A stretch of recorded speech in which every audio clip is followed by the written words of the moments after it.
Hello, everybody!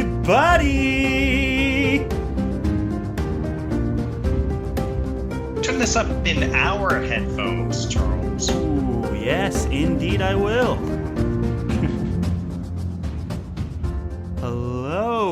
Hello, everybody, one and all. Welcome back to yet another very exciting episode of the Friends Talking Fantasy Podcast. My name is Charles, and with me today, as always, is my lifelong friend and co-host, Dylan.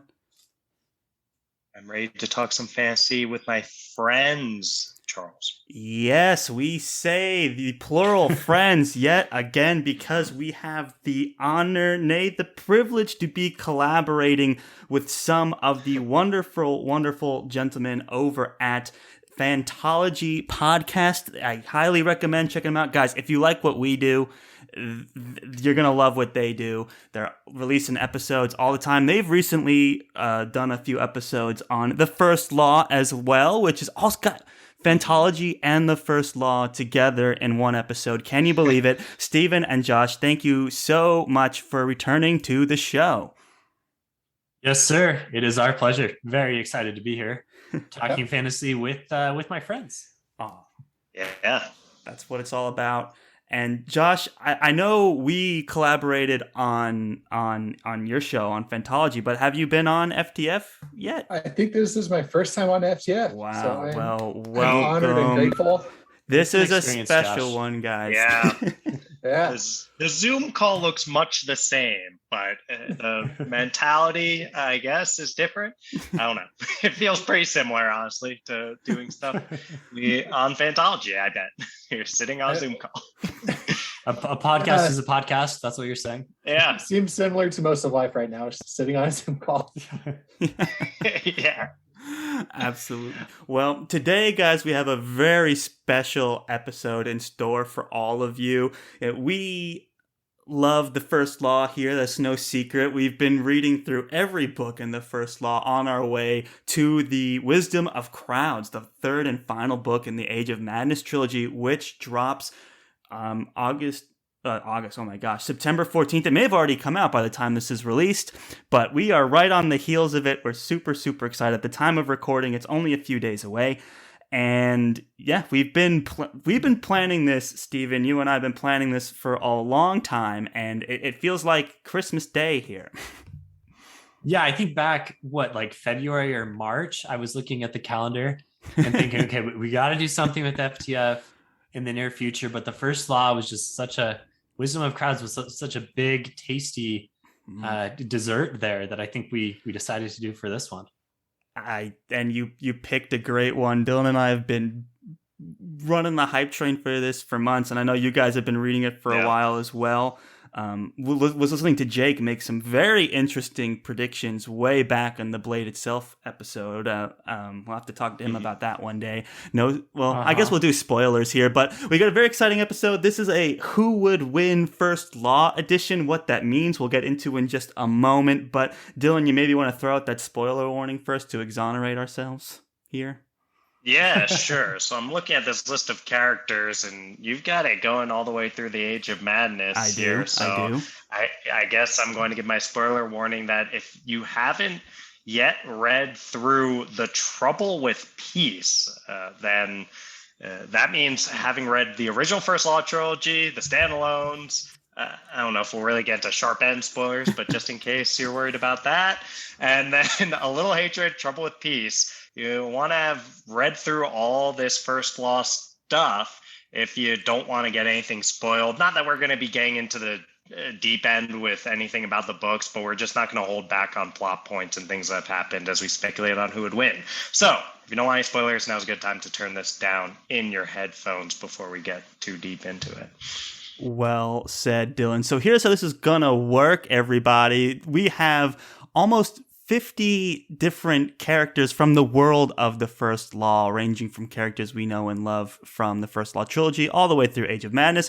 And then we have about 25 different competitions, and these range from fights to elections to podcast hosts. It runs the gambit of all kinds of things. So we're going to randomly generate a competition, randomly generate some First Law characters to compete in that competition, and then Steven and Josh, it will be our jobs to speculate on who would win. Are you guys ready?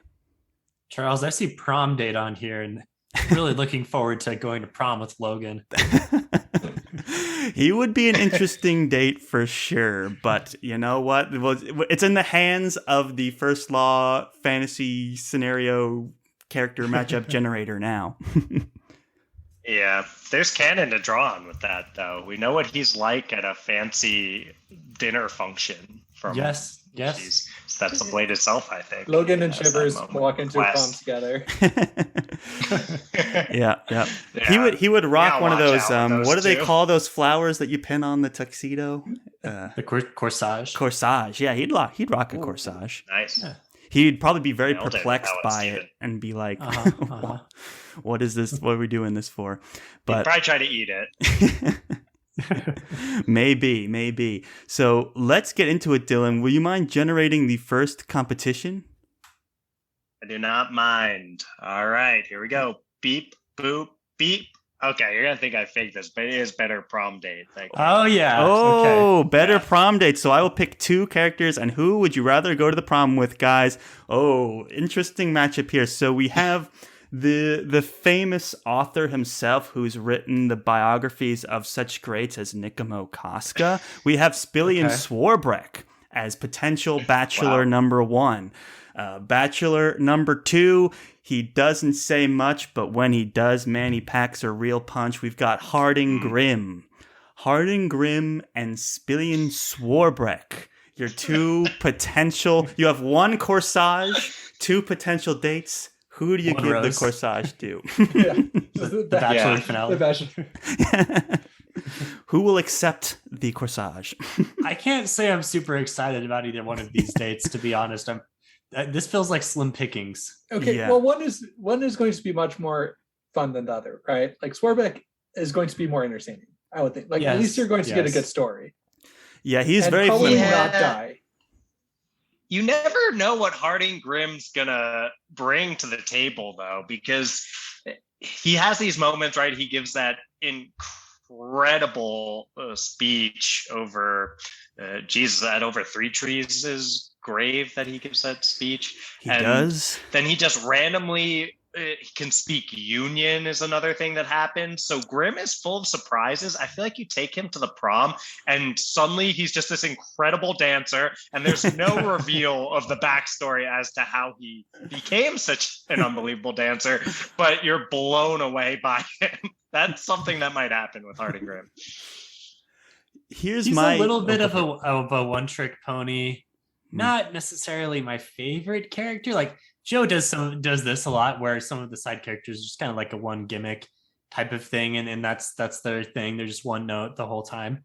He's definitely one of them. I don't know if Swarbrick is all that more dynamic, but I think I go with Josh on this one. I think he's a little bit more of an interesting date. See, my concern here with Swarbrick is he's so flowery and like pompous that he could almost become insufferable. You know, that's my fear with him. He's just going to talk all about himself the whole time. You're just sitting there like, oh my God, this guy. Whereas with Harding Grimm, you just have this mutual unspoken connection. And that's where I think the magic might come in. So I don't know, guys. Do we have a 50-50 split here between Swarbrick and Grimm? Is the room divided already on the first contest? Let me make one more case. It depends what you want from prom. If you want to go have like a fun night, like I feel like it's kind of like low risk, low reward with Swarbrick. Like you're probably not going to have anything crazy happen, and he might end up being the life of the party. Whereas Grimm, he might blow you away with some fanciful philosophy that you have yet seen from him, but it also is likely just going to be a dud date. Anyway, there's my So analysis. Josh, you're casting your vote for Swarbrick. Yeah. Is that correct? All right, Stephen. Were we able to sway you, or did Josh's argument keep you steadfast? No. I'm also for Swarbrick, and I actually have a little bit of a, I don't know, somewhat misguided fan theory that Joe is writing himself into Swarbrick as the long-winded author of sorts. We've seen that ourselves as well. Yeah, we've done some speculating on similar stuff. I like it. Especially because he reads his story. He reads his little story. That's such a great audiobook moment to hear Joe Abercrombie do the voice of Swarbrick. He brings it. But yeah, we have the theory of the end of Red Country, but we're not here to get that far into spoilers. And so if, I'm still leaning with Grim. Dylan, are you leaning Grim still as well? I am still leaning Grim. But you know what? Fantology is our guest, and we're so happy to have them. We'll tip the scales towards Swarbrick for this one, just because we got the tie. A guest. Do we get that every time? If you're both on the same side. If we're mixed, then it's whichever side I'm on, I guess. It's only fair. So, Dylan, let's move on. Let's get to the next contest. An exciting first matchup. Swarbrick gets the corsage. I'm sure he would gladly accept it. Let's get this generator pumping. Beep, boop, beep. We've got a fist fight here. Good old-fashioned fist fight. There's plenty of characters here that are up for a good fist fight. So let's see who we have. All right. Well, the first one is, guys, we've known him from the beginning. We love him. He's an honest man, a loyal man, a man who's risen up the ranks and somehow managed to stay a nice guy the whole way. I'm talking, of course, about the Dogman. Oh, right. Okay. Of course. Yeah. Going up against someone that we had to wait until Red Country to read and experience for ourselves. This is a man who has described himself as a coward, so I'm not sure how he'll face up, but he's been known to surprise people, and that is Temple. So we have Temple v. the Dogman in a fist fight. No weapons, no nothing, just fists. Gentlemen. I mean, as you were describing the Dogman as like which character has risen up and not been corrupted. He's the only one, really. Yeah. Yeah. Well, okay, a fist fight. You gotta lean toward the Dogman with all that combat experience. I think it's no contest. I love Temple as much as anyone, but it's there's so many things Temple could do well at for our contests, like debates, elections, anything that involves that kind of charm. But Dogman's a warrior. He's fought in all the hardest battles and came out alive every single time. So the one thing I will say is that Temple seems to have like a very lucky streak.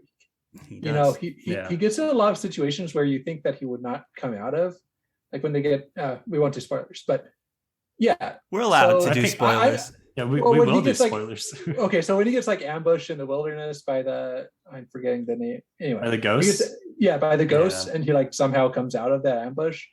I don't know. Obviously, thanks to Shivers, I think. It is thanks to Shivers, but he makes it out of a whole bunch of things, right? That you wouldn't think he was going to make it. Like reading Red Country, like, Temple's going to die here, he's going to die here. He somehow makes it out. I'm going to agree with you on Dogman, but I will say that I could see that fight of like Abercrombie setting that up so that you think that Shivers would obviously just demolish Temple in that fight, like in book, but somehow Temple comes out on top. We've seen that a few times. Yeah. I feel like if Abercrombie were writing this fight, he would somehow make Temple win. But if we were just cage matching these characters, Dogman would. The canon supports Dogman, but I agree with you, Josh. Temple's full of luck and full of surprises as well. The guy, he's his own worst enemy. He's very self-deprecating, but when it comes time to stand up, he always delivers. So it's tempting, but you can't do the Dogman dirty, guys. Like, he's the Dogman. Come on. No. So I guess are we all voting Dogman here, Stephen? What's your take on this? I'm Dogman. We already mentioned that Dogman is loyal and a good righteous character, but Temple, by the end, he's got some faults for sure in his past. It's a long and storied history, but these are two of Joe's like actually morally right characters. So it's funny to see them being chosen here. Yeah, they're a good matchup. They never meet, but they do share a lot of similarities. They walk away kind of being like nice guys, and they do right by themselves eventually and with their peers, and have somewhat happy endings, I guess. For Abercrombie novel, that's the best you can hope for is to not be dead or ruined. Well. So yeah, I think we'd get a good fair fight between two decent folks. And they'd probably do a nice handshake afterwards. They'd be friends afterwards. Yeah. Dogman would buy him an ale or something. So let's, in a landslide for the Dogman, no surprises there. Let's go ahead and get that next scenario pumping, guys. Dylan, what do we got? All right. Beep, boop, beep. We have... Who would be a better party host? Oh, who would host the better party? Gentlemen, we've got two options here. The first... We have, before there was Colum West, there was Lord Marshal Burr. And that is who we have with us as our first generous patron of the party. And then on the other side, we're bringing in someone from the Age of Madness trilogy, which is very exciting. But he also was apparently holding the shield on behalf of Bethod way back in the day in the first Law trilogy. I'm talking, of course, of Jonas Clover. Jonas Clover, the Northman POV character from the Age of Madness. So who will be the better host, guys? Both parties are going to be terrible for different reasons.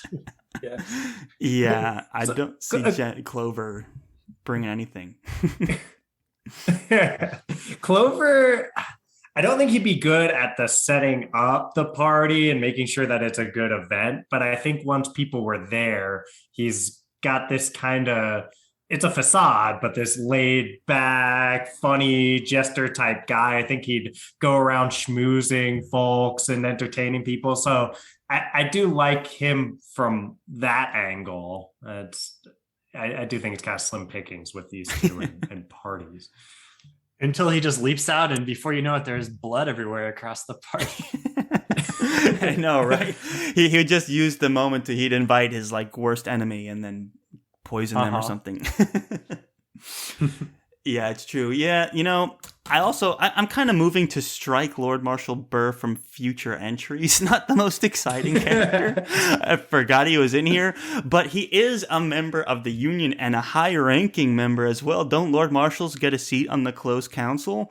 So this guy is in the inner circle of the Union, so he's got access to all kinds of lavish entertainment. I'm talking performers, the best wine, the best food, crazy plates, crazy jewels everywhere. Everyone's wearing fancy dresses. Everyone's. So it's going to be a Cardati's party. It'll be a who's who of the Union.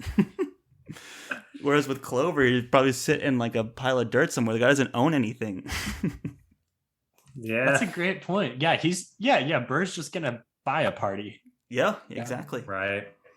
So, but then he's stomping around damn this indigestion, and we don't want him throwing up all over the place. That would be a whole scene. Is this when your grumpy grandfather plans the last family reunion and everybody's what is going on here?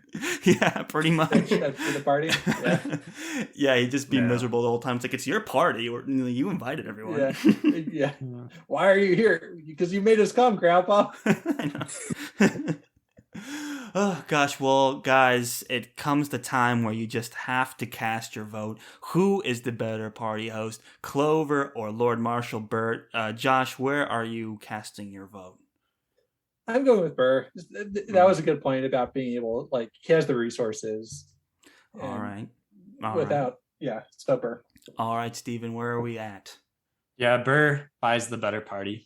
Burr buys the party, and I love that. And then Dylan, your vote doesn't really matter, but you can cast it anyway. That's how I like it. I'll go with I'll go with Clover, even though I know you're gonna go. Yeah, why are you going Clover? Just to be a contrarian?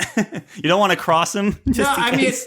So okay. If it comes down to, I guess it's like, who would I rather host a party? I guess Clover. I don't think he'd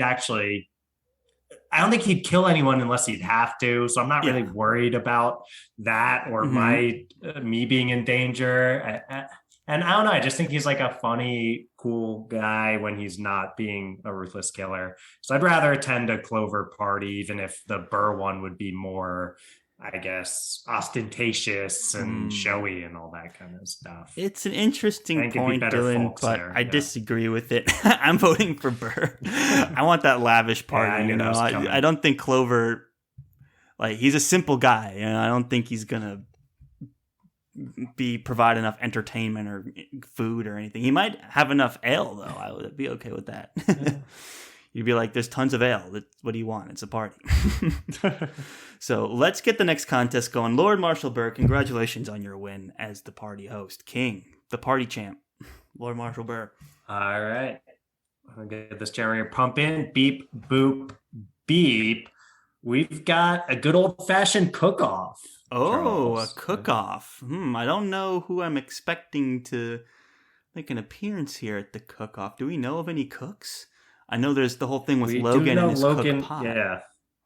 All right. And he does cook for with the Fellowship of the Seed. He does do cooking when they're on the road. Is more beer on the list? He attempts to cook. Oh God. He is on the list. Yes, that's right. When he makes the mushroom soup, I love that scene. That was so funny. Where he makes it and no one eats it.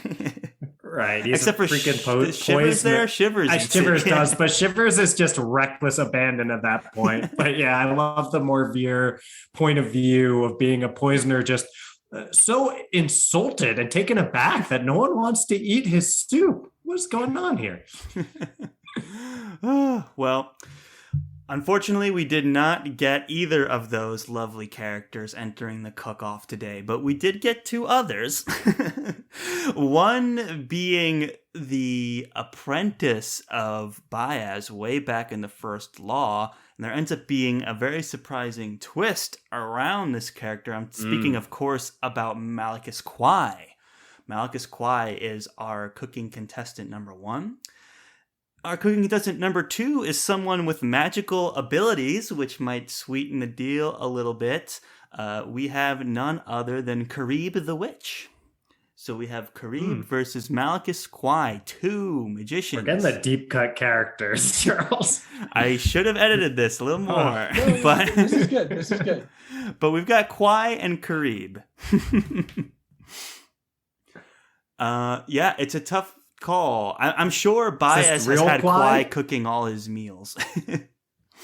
Yeah, which Kwai? Is it the Kwai or the... That's a good question. It just says Malachus Kwai. I guess we will never really know for sure. There's the point where he's already been taken over by Ptolemy, where it's like they're all eating this like disgusting, I think it's like fish that just is grossing everyone out. But Kwai is just like chomping down on it. So we know he has really bad taste once he's gone full Ptolemy. Well, I mean, I guess that character would be Ptolemy, right? No longer Kwai. So we got to go back to just the blade itself. Oh, okay. Interesting.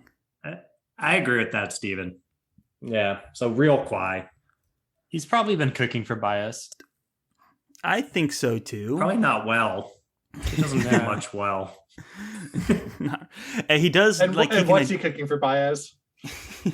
So you got to wonder, Steven.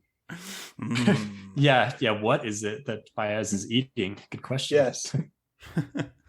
That is a good question indeed. I'm not sure, honestly. But he also was trained to identify different kinds of plants. Maybe he knows a lot about different herbs and spices. He was bad at that too, though. I'm like in Karib. I actually don't know how to pronounce her name, so I'll just say Karib. But I think she can cook. I mean, she died and stayed alive somehow and has a pretty good set of magical powers. They're really murky. I think she could cook. Or take over other people's brains who know how to cook and make them cook stuff for her, right? She possesses isn't the right word. Like mind controls people in Last Argument of Kings. And I think that maybe she could take over someone who really knows how to cook, something like that. I'm leaning toward her too. All right. I'm leaning towards Karib too, only because she's just more experienced. She's like, what does Kwai have going for him? He's a wizard in training. Karib is an actual accomplished witch. That's all we know. So I got to go for her. Yeah. So at some point in her training, she learned how to cook. Or at some point in her many lifetimes, she would have learned the basic skills of cooking. Yeah, she's got to eat. All right, you sold me. Okay. All right. Well, a unanimous decision from the committee. That's very exciting. Right. Congratulations to Kareem coming out ahead on this one, right, guys? But let's go ahead. Fun? Yes. From her. Nailed it. Yeah. Okay, let's give this one the axe and move on here. You might, yes, I was going to say that. So you might want to axe that from when you're editing it. All right. So let's get the generator pumping. Beep, boop, beep. We got a chess match here. Ooh, a chess match, a duel of strategy. Who's going to win? So not squares. We're actually doing chess. This is chess, but we could pretend it's squares. That would be more same. Okay. So on one side of the board, I should say, we have got another POV character from the Age of Madness trilogy, Wisdom of Crowds, out now, I guess, by the time this episode is released. Very exciting. This is someone of a noble heir, a descendant of King Jazal. This is Crown Prince Orso. Crown Prince Orso, everybody. First member here. Across him on the board, another Age of Madness character, not royalty by any means. In fact, quite the opposite. This is a everyday man, but a ladder man. Has gone up the ladders not once, not twice, 4 times he's gone up the ladder. So this is a very dangerous man indeed. That is Gunnar Broad. Orso versus Broad in chess. Who will win? Committee, what do we got? Orso. I'm saying Orso, yeah. Orso in a landslide. Definitely Orso. If this was a fist fight now, Broad would bring it big time. If this was a ladder climbing contest, Broad for sure. I mean, maybe not Orso beginning Last Argument of Kings, but up to present day, through the end of Trouble with Peace, Orso for sure. Yeah, indeed. You got to give it to Orso. I mean, the guy's nobility, Broad probably doesn't even know how to play chess. And I feel like he just would not understand why anyone would want to play chess. It's just be getting frustrated, clenching his fist the whole time. Right. Yeah. Pushing his glasses up his nose, as you do. It's good to have a routine. So, okay, Orso in a landslide. That was easy. That gives us plenty to deliberate our next contest. Dylan, what do we got? All right, beep, boop, beep. We've got a fight in the circle here. Ooh, bringing weapons in the circle. We're gonna spin and. All right, grab your shield. Now this is an interesting one. We got 2 Northmen in the mix. Guys, get ready because this is going to be an actual deliberation. This going to be some back and forth here for real this time. On the first, half of the shield here, we've got someone who has been a member of the First Law world for a very long time and has grown to become one of the most feared men in the North. If the light catches him right, you can see the gleam in his metal eye. We have Carl Shivers. Nice. Oh boy. Shivers entering the ring. Hard. And then on the other side, new to the mix in the Age of Madness, but famed for his fighting ability and proven to be pretty strong in the circle, we have Stour Nightfall. So we have Carl Shivers versus Stour Nightfall. Is this Prime call Shivers, or because this could make a difference? I really do wonder. Yeah, I'm almost. I think we have to go Prime for both of them. We got to go Prime for both, right? I would think Prime for both is fair, but I'm just picturing like Age of Madness timeline since they're both right there. But we'll go Prime. We go Prime. Yeah, because this would be a fun one to see in like an Age of Madness proper. Yeah, no, we're not going to see it, unfortunately. Well, I mean, we did see a fight between them, but it was not at all a fair fight. If you even call it a fight, it was just Shivers slitting his tendons. Right. And that's the thing about Shivers is he's an old hat. He's got lots of experience where he can know to fight a little dirty, wait for his moment, where Stour is just the pure like blunder of youth that kind of like the whole folly of his character. It's like, oh, here's what the young North is like, worshiping the Bloody Nine, trying to make a name for himself, rushing into the circle, this, that, and the other. Yes. Like, the experience that Shivers has goes a long way. Yeah. Even though I do believe that Stour has the best ability as a sword fighter, he just doesn't have the experience. Even in the Age of Madness, Shivers is described as basically the last person you want to see across from you in the circle. And that's with Stour still in his prime. I mean, I think it would be a toss-up even with Shivers in his older age and Stour in his prime. So I don't know. I find myself leaning Shivers, just his ruthlessness. Yeah, and I'm you're thinking Shivers like coming back also. after best. I know, but coming back after best served cold, and he's just in absolute killer mode. I don't know how many people I would pick against Shivers. All right, Josh, what are you thinking? You have a vote cast? I'm saying Shivers too. Although Stour Nightfall like does give me the heebie-jeebies. And I still, I mean, I know he was severely handicapped, but again, Joe Abercrombie has a way of like characters that you think he's already, kind of put into retirement mode, come back and, in a bloody fashion. But I'm still gonna say Shivers. Yeah. But Shivers does still like legit give me nightmares.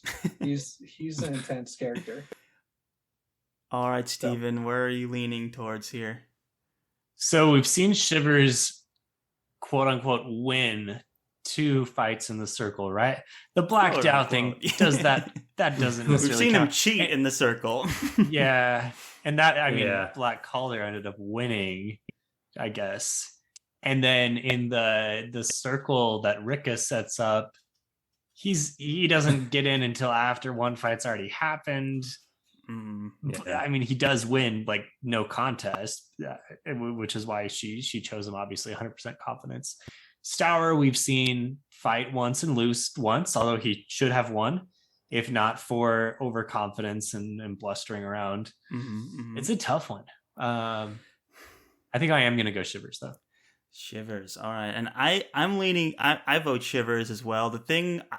I have no doubt in my mind that maybe Stour Nightfall is the better swordsman, stronger, more competent, but the experience at Shivers' best, even post best, like right after Best Served Cold, he's learned all his lessons. Stour hasn't really gotten that opportunity until he loses in the circle. So I think something very similar would happen. I think Shivers would be surprised by his strength and his technique, but he would wait for his moment and fight a little dirty and squeak out the victory. So my vote is for Shivers as well, even though I believe Stour's the better swordsman.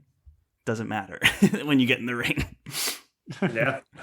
All right, that was a good one. That was awesome. So let's go ahead and get it going, Dylan. I want to see Logan enter the mix. I want to see Glokta. I want to see the classics. Me too. Yeah. What are we going to force Bias to do? Where you got an election here, Charles. Ooh, election. Now, if Jazal comes up, do we have to vote for him? Yeah, you don't want to cross bias, so you might want to. Is this an election? We're surely not letting the people vote, right? This is just I think we'll have to turn it over to the wisdom of the crowds on this one, for whatever that's worth. Nailed it.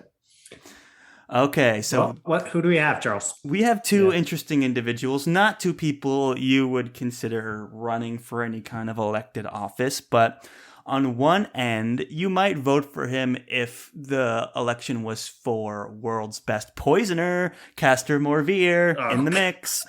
On the other side, we have someone who rarely refuses a drink. We've been following her journey since the First Law trilogy, and man, she really steals the show with her crass dialogue. I'm talking, of course, of Artie. Castor Morvier against Artie in an election. Who would win?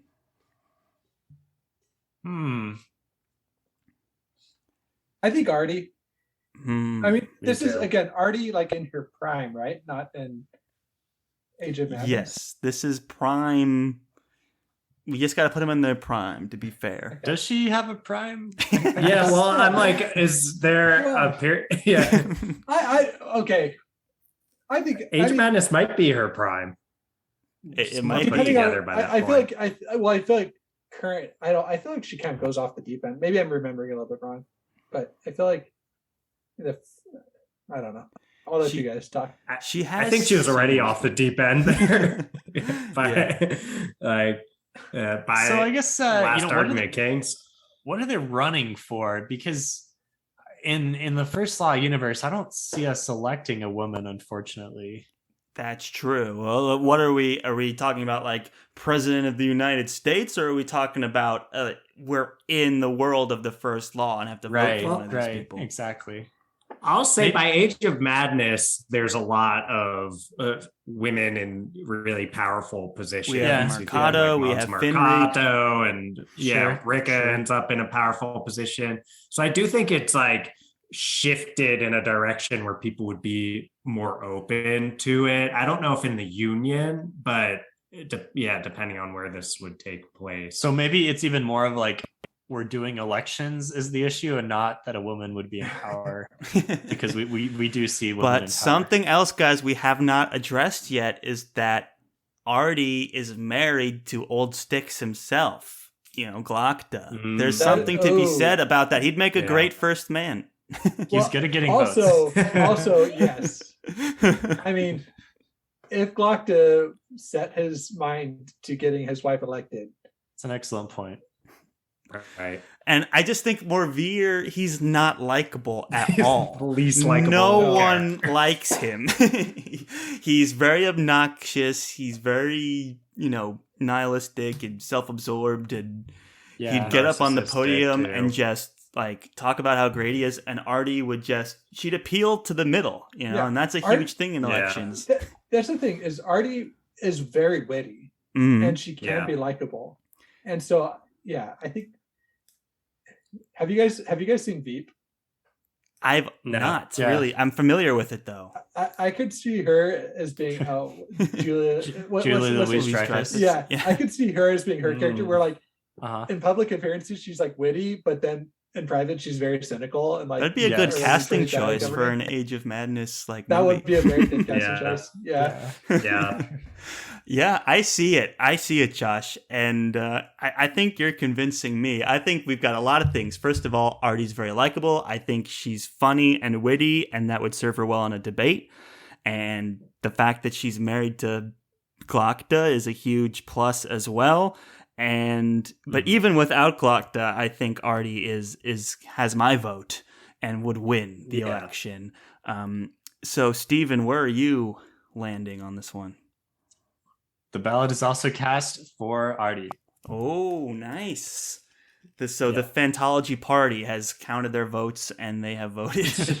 We've mailed them in. For Artie. So, Dylan, where are you casting your vote? Do I even have to ask? It's got to be Artie. Yeah. Artie in a landslide, guys. What a landslide victory for Artie, and we are looking forward to the new age in which she leads us.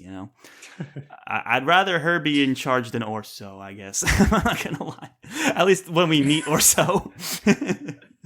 Orso learns his lessons eventually. He's showing some promise, but I like Artie. I've always liked Artie.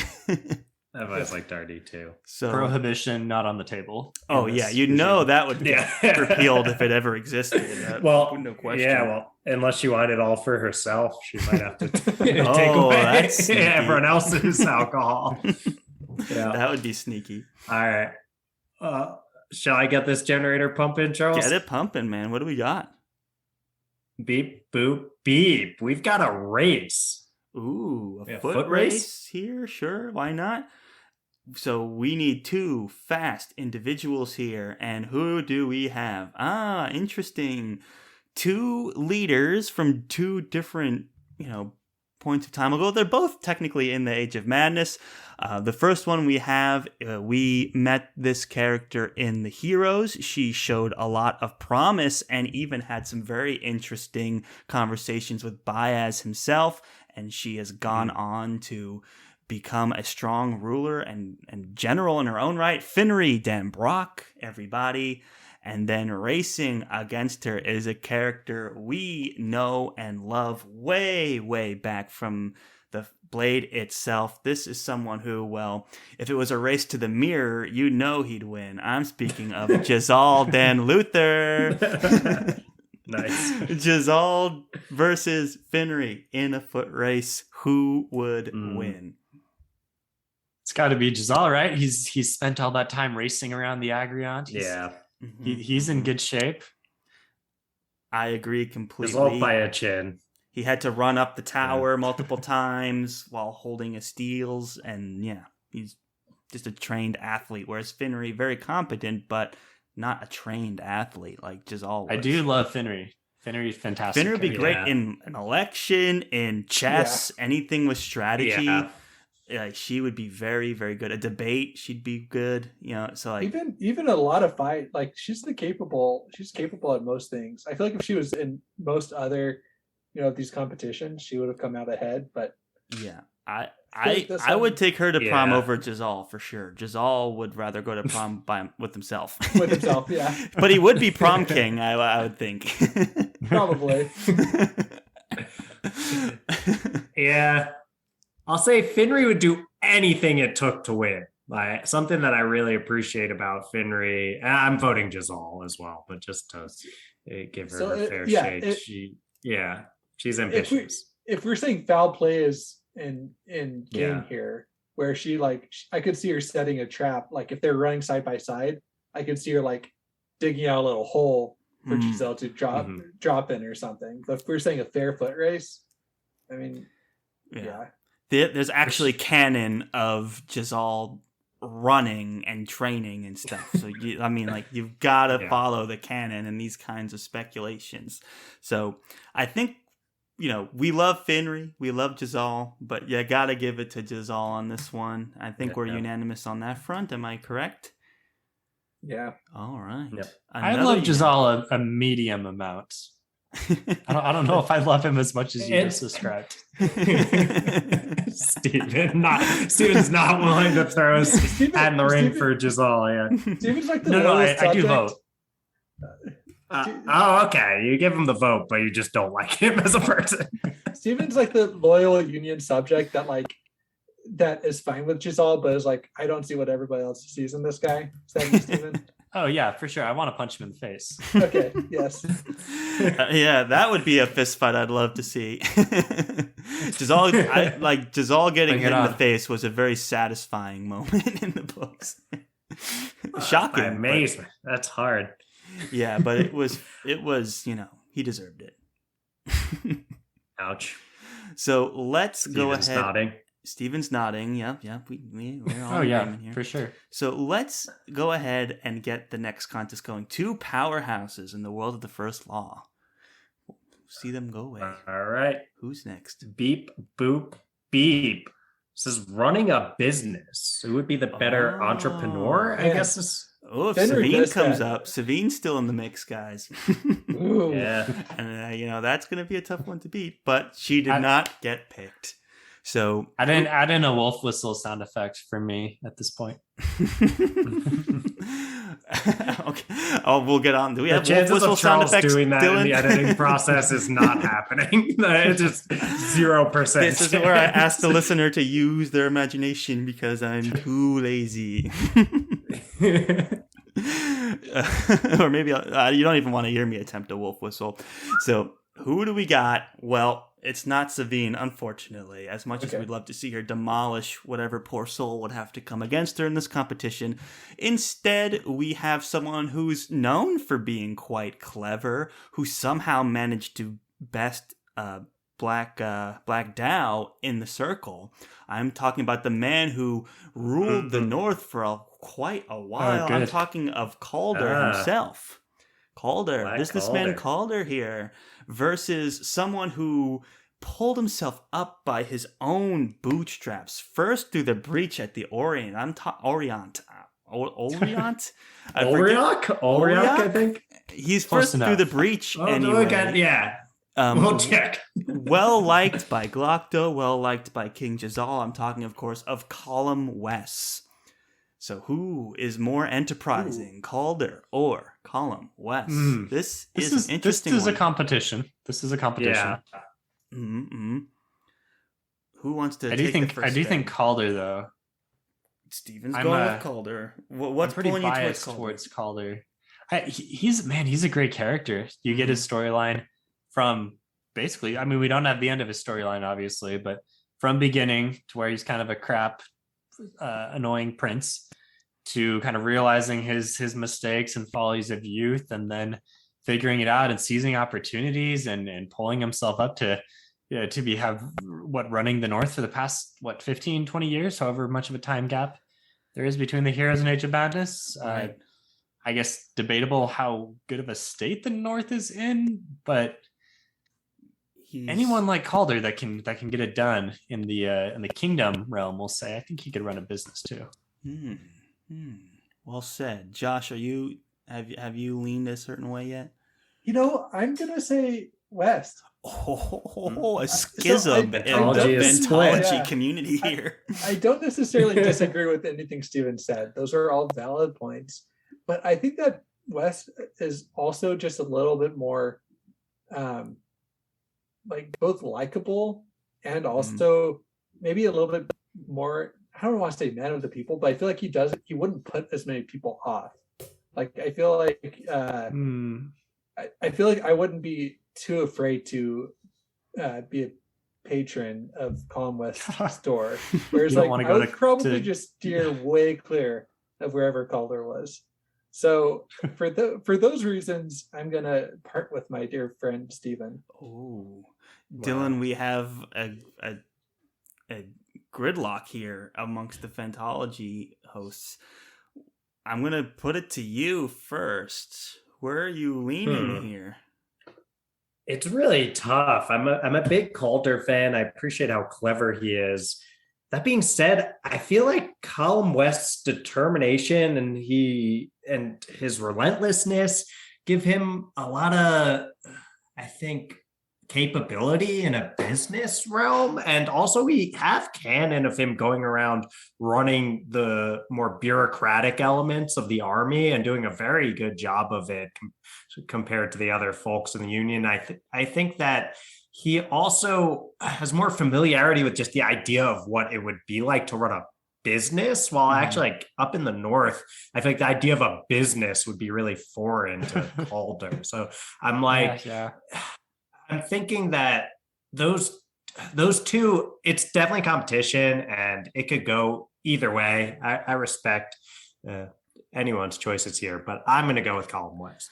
Interesting. Ooh, okay. Now, see, my first instinct was to go with Calder here, but here's the thing. Oh no! Because no, he is Charles. clever, but Steven, I have to say this: he might be too clever for his own good. He'd probably take out like really risky loans from the banking house of Valentin and like to build this giant complex, and then all of a sudden it doesn't pay off, and now he finds himself in massive amounts of debt, and Baez wants to hunt him down and stuff like that. Whereas Column West has shown to be very sensible.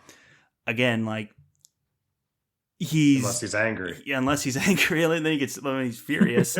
But he has been shown to like kind of see through things and not let his own personal ambitions or feelings get in the way. He's doing kind of unless he gets mad, but he's just doing his best. He's doing the right job. He's doing the right thing, and I think that would serve him in business.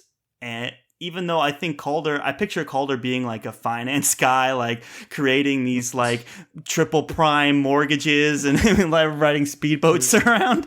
But then I picture, I picture Wes having a very stable business that survives into the future. If an infectious disease comes along, Wes isn't surviving. Yes, that's true. Even the best planned businesses. Yeah, too soon. We're big Wes fans here. We're still mourning. Yeah. Like we're in a Shark Tank episode right now. Yeah, that's true. I would feel nervous being an angel investor for Calder. I think he'd do clever things with my money and make it disappear. Where if Wes borrows money from me, he would like take it very seriously. So much potential to start a business in the north. It's unplowed territory up there. Yeah.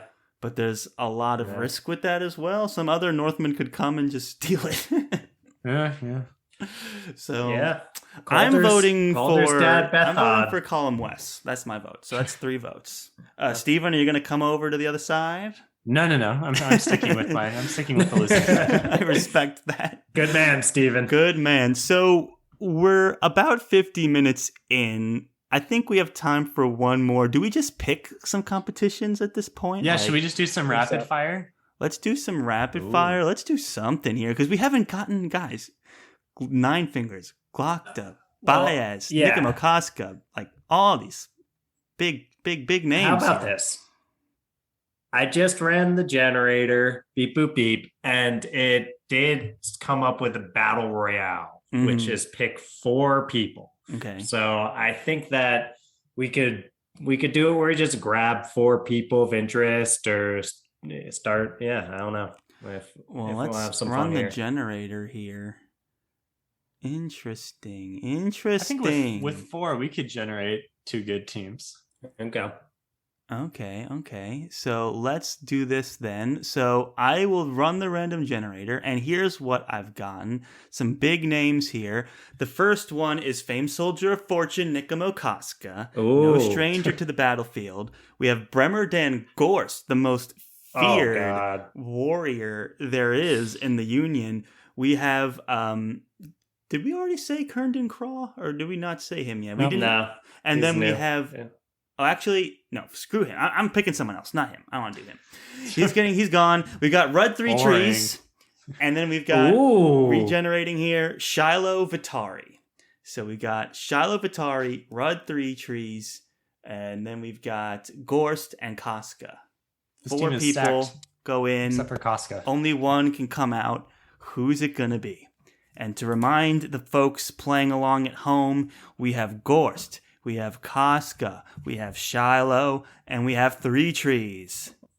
Oh, for some reason I don't know why I thought this, but I thought we were picking 2 teams of 4. Clearly, that is not what a battle royale is. I mean, we could pick 4 more, but that would be a lot to speculate. Why not? Do you want? I am now with you. Should we do it?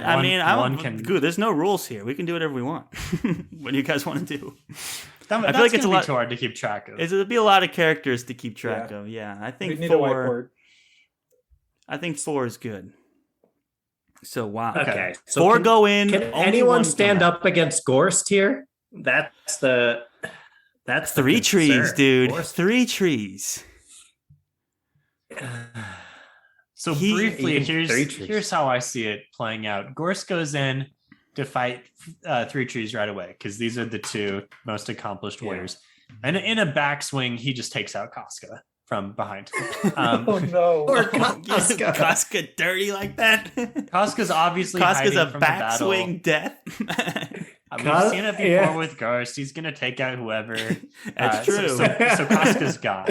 Vitari tries to sneak in and do something, and it's kind of hard to say what happens at this point. Like she's sneaking in the midst of the battle. Who knows at this point? Like I could see it landing in any way, but you got to go with Gorst, I think, ultimately. That's interesting. Yeah. I don't know. Three Trees fought the Feared in one-on-one combat and managed to survive. He didn't win, but no, he did not manage to survive, Charles. He held out. He managed to very much die. He held out admirably. briefly. He basically, so what happened in that moment was he lands a blow that would have been a killing blow against someone who didn't have the Feared sort of protection, which is saying a lot for Rudd Three Trees. That being said, Rudd Three Trees was then killed. And I don't know. I think you can make a case for him, but I gotta lean Gorst here. Interesting. Josh, where are you leaning? I like Steven's little play-by-play. I think Gorst, the thing is, Gorst does have some good strategy too. You know what I mean? We see him being fairly strategic and in the way he fights. He does go into fits of rage too, but I think that he would, if he managed to keep his head on his shoulders, I think he would for sure come out on top of this. I mean, he trains every morning for hours, right? This guy is, it's what he lives for. True. He's got the only thing he cares good about. Record. Well, just to be contrarian, I'm going to do justice to my man Three Trees. Like Dylan said, he landed the kill shot. He would have won. No one knew that he was, going to not feel it and fight back. Logan had the advantage of knowing these things. Did Fenris only let that happen because he knew that he was armored there? Interesting. I like to see Abercrombie does a good job of writing stakes in a fight, and I think that was his way of letting us know, look, Three Trees wasn't no slouch. He landed the first hit on the Feared, and that's saying something, but he does have to go for narrative purposes.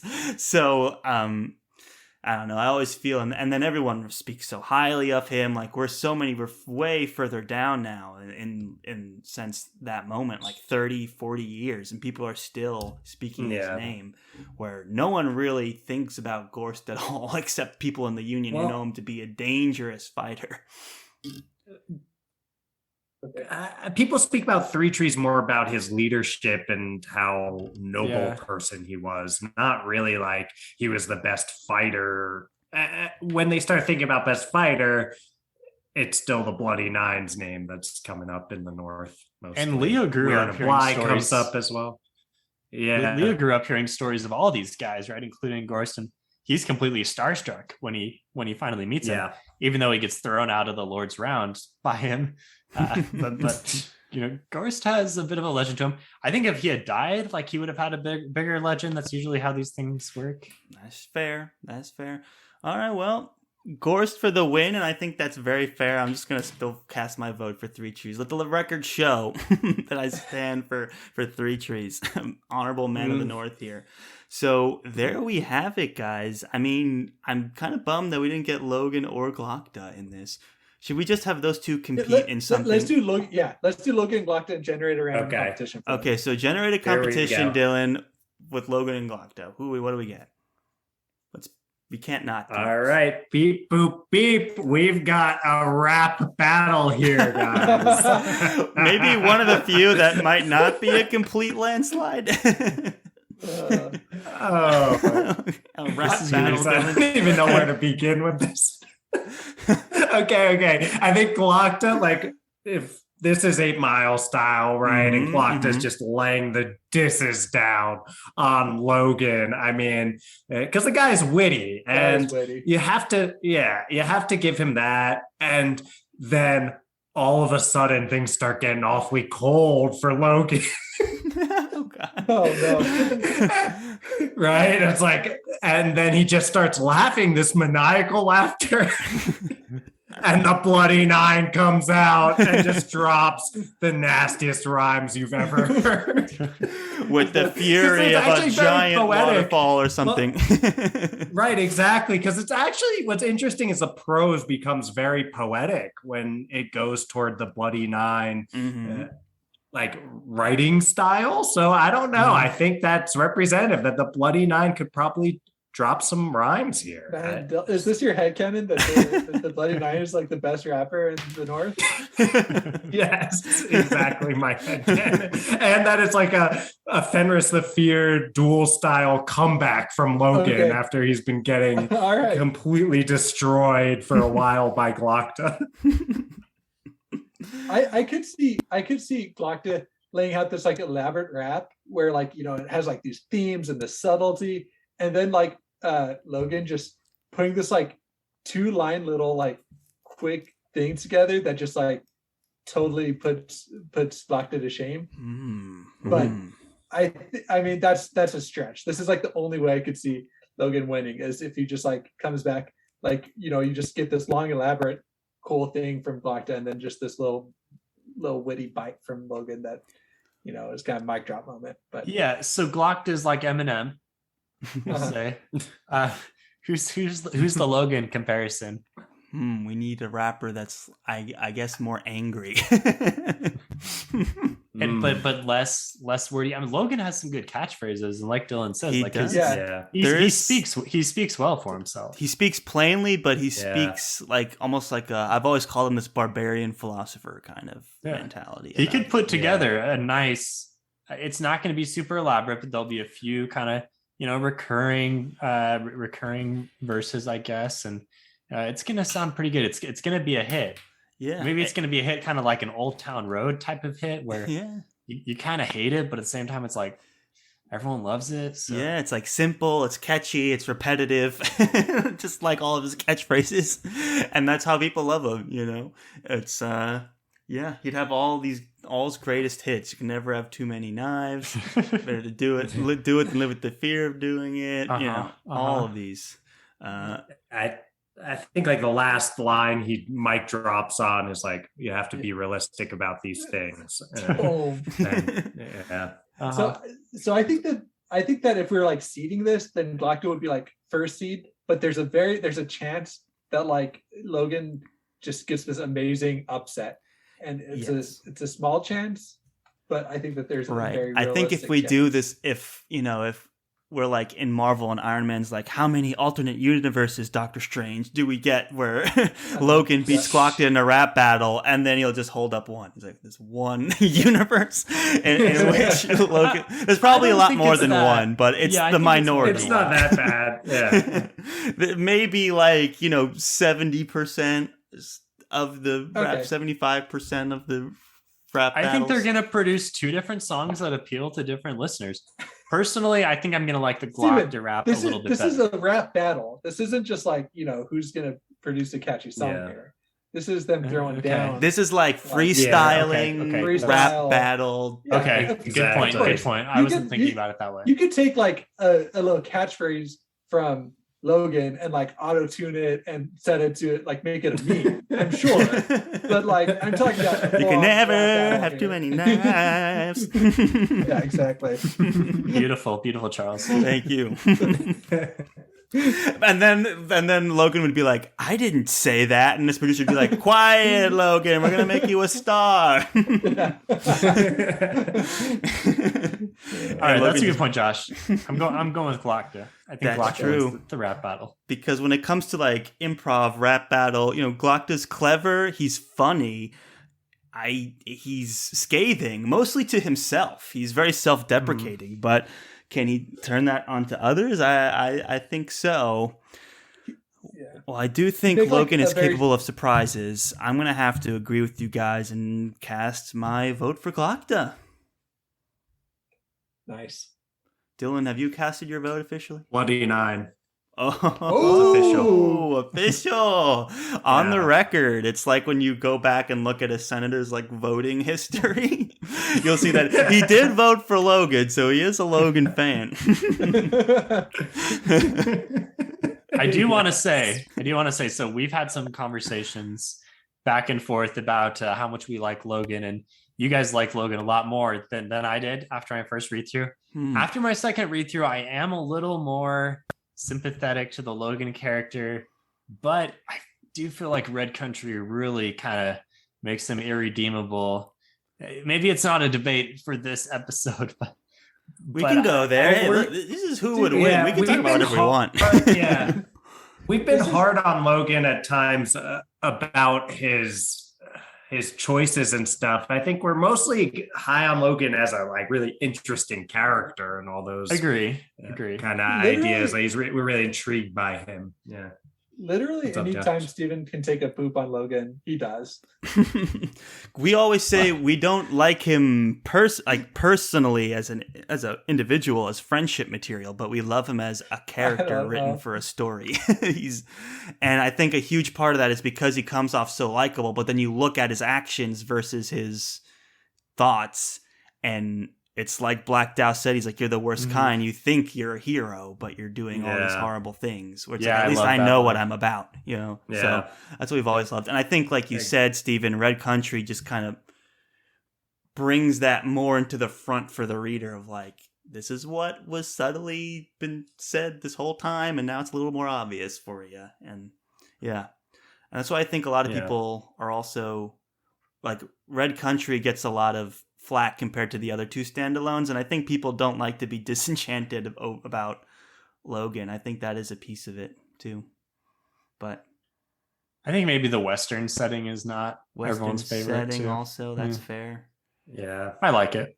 I like them all. It's my favorite of the standalones, which is I like the heroes. Weirdly, a hot take, but every time they're all great. If we throw a poll up, we threw a poll up a while back of favorite Joe Abercrombie standalones, and it was basically a tie between Best Served Cold and the Heroes, and each of them were getting like 40% or something of the vote, and then like 20% or maybe even less was like it was going to Red Country. Less was like 45. Like 45% to the other two each, and like 10% went to it. It was bad. And I was like, I didn't realize I had such hot takes about this, but people are hard on Red Country for a variety of reasons. Yeah, falls to the wayside. But, Logan, great character, interesting idea as a rapper, but, the committee has spoken, Dylan. I'm sorry.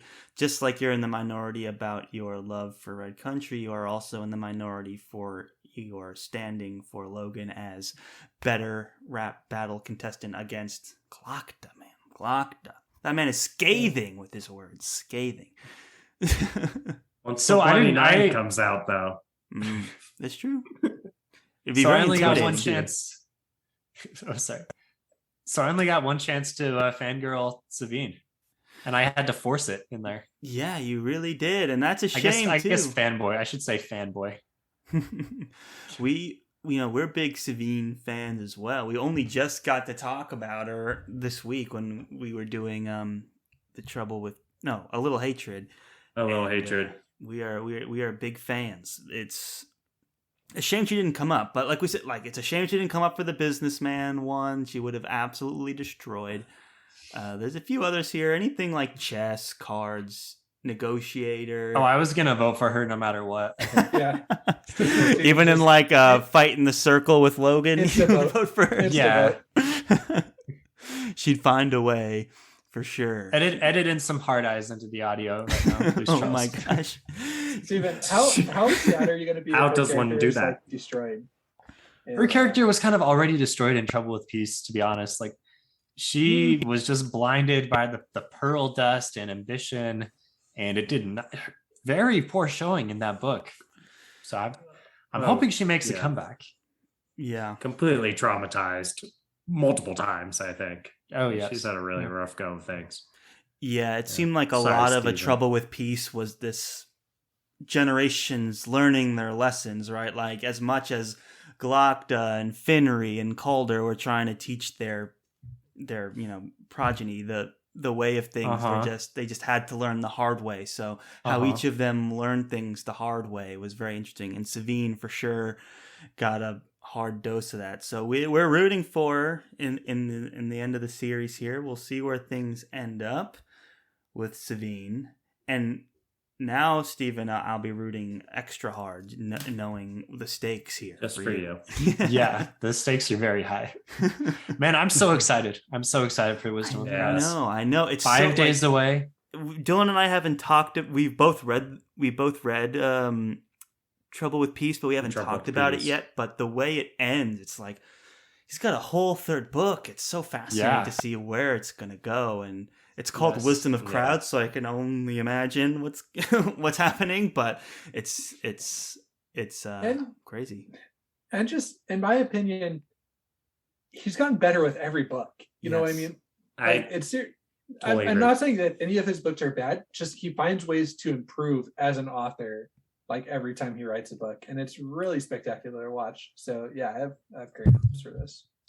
Well said. I totally agree, Josh. And I guess what you're saying is that Red Country is your favorite of the standalones, then. So welcome to the team. Honestly, you're not wrong. I was gonna. Yes.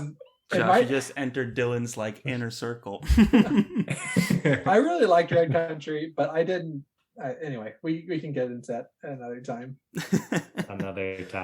Another time. But yeah, I'm excited for it as well. I agree. I think I keep getting confused. Trouble with Peace was just masterfully composed and written. The pacing of it, the structure of it, the way things just kept happening, and characters kept moving along, and it's fantastic. So you guys are reviewing that yourselves, I'm assuming, and trying to get that out. Yep. So that's the next thing we're recording after this. The next thing we're going to do is hop on and talk. Not tonight, obviously. It's way too late. But we're going to be talking about Trouble with Peace, and then right into Wisdom of Crowds after that. So, yep. We've read it, but we have not discussed it yet. So, exciting. I'm anxiously waiting. It'll be the first time I get to talk to Charles about Trouble with Peace. It's very exciting, and it's most likely definitely going to be a two-parter too. Normally we do one-parters for books, but the last couple Abercrombie books we've had to split into two-parters, and there's a lot there. There's a lot to get into, and it still feels like there's more to talk about. We talked for 2.5 hours about a little hatred, and oh my gosh, I mean, we've talked for an hour and 10 minutes about just speculations on nothing with first law characters. Imagine. But that being said, I'm also excited to come back and reconvene over on Fantology Pod sometime within the next week or two. I'm sure very soon. And we're going to be talking about Wisdom of Crowds. Guys, the book is probably out already by the time you've listened to this. So, start reading now so you can be all caught up when Fantology releases their book discussion. We will be there to get all of Steven's Savine takes. Yeah, you can look forward to how devastated or... I know, now I'm reading this being if something bad happens to Savine, that's going to greatly affect the vibe of the show. Just dies wouldn't bank on elated. What was that, Josh? Yeah. Well, she just croaks it in the first chapter. If that happens, then I'm going to be very timid coming into the recording session with you guys. I mean, I don't know if Steven will even make it. No, I read the book for sure, but I put it down for maybe a day. Oh gosh. Well, we'll be looking out for their vibe on social media a few days after the book's released, just to see where they're at. And so now that we've made it all the way, guys, if you've made it to the end, then you just have to go check out Fantology, because they're doing some really great stuff over there. A whole slew of awesome friends over there, cast members. Do you guys want to take a few moments to kind of plug your stuff even more? I mean, you got the hardcore listeners here at the end. Yeah, if you like FTF, then definitely check us out and check out our past collaborations. We've done at least 3? I can't remember exactly. We did Emperor Soul, Two Towers, Burning God. Burning God. That was a good one. Yeah, Burning God. Oh my, that was fun. So we've covered a lot of similar things. Some crossover with you guys. You guys have done some things we haven't. We've probably done some things you haven't. So quite a bit. Definitely, if you're if you're still listening to the end of this episode, there's a very high chance that if you go over to www.fantologybooks.com, you will come across some additional content that will be of interest to you.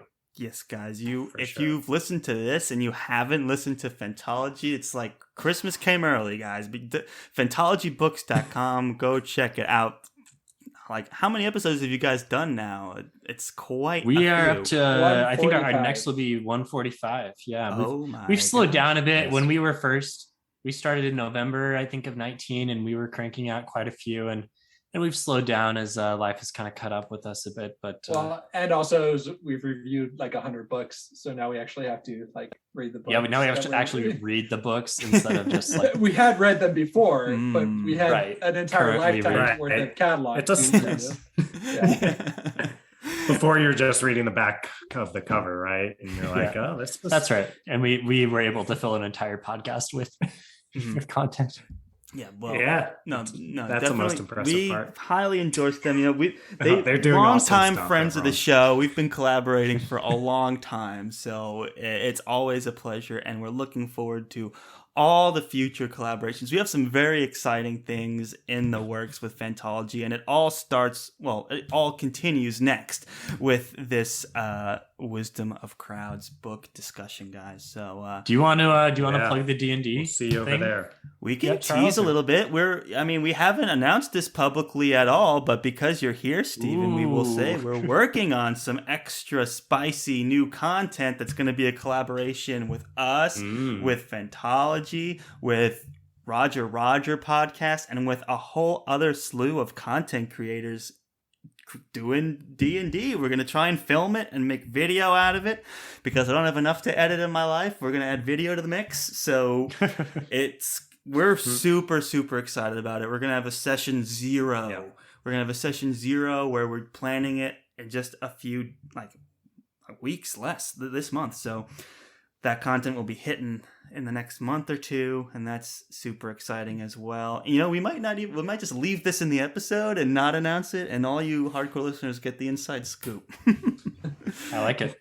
So yeah, super excited for that, Stephen. We could not be more thrilled to have you be part of that. And Fantology was our first collaboration ever, guys, in the community, and we're always appreciative when they reach out, and we knew that we had to keep working with them because they're so awesome, and we'll always be grateful for that first foot in the door moment. So thank you guys. We saw a rising star, and we knew we needed to hitch our train. Stop it, you guys! That was Charles, right? The rising star. Yeah, that's how I feel too. Yep. Dylan saw my potential for a podcast many years ago. Over 20 years ago, I was like, this guy. Before podcasts even existed. I was like, yeah. Well, thank you all listeners for listening. Go check out fantologybooks.com, the podcasts wherever you can download them. Check out their wealth of content, 140 plus episodes. Some of them we're in, so you definitely want to check those out. And check out the Age of Madness trilogy, Wisdom of Crowds. Read it now. We're probably reading it right now. And it's an exciting time in the world of the First Law. So, Stephen, Josh, thank you both so much for coming in today, lending your expertise, laying down the law here. Thank you, guys. Deliberating on some tough content.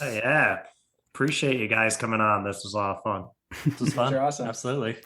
All right, guys. Thank you all so much for listening. And as always, go forth and conquer, friends.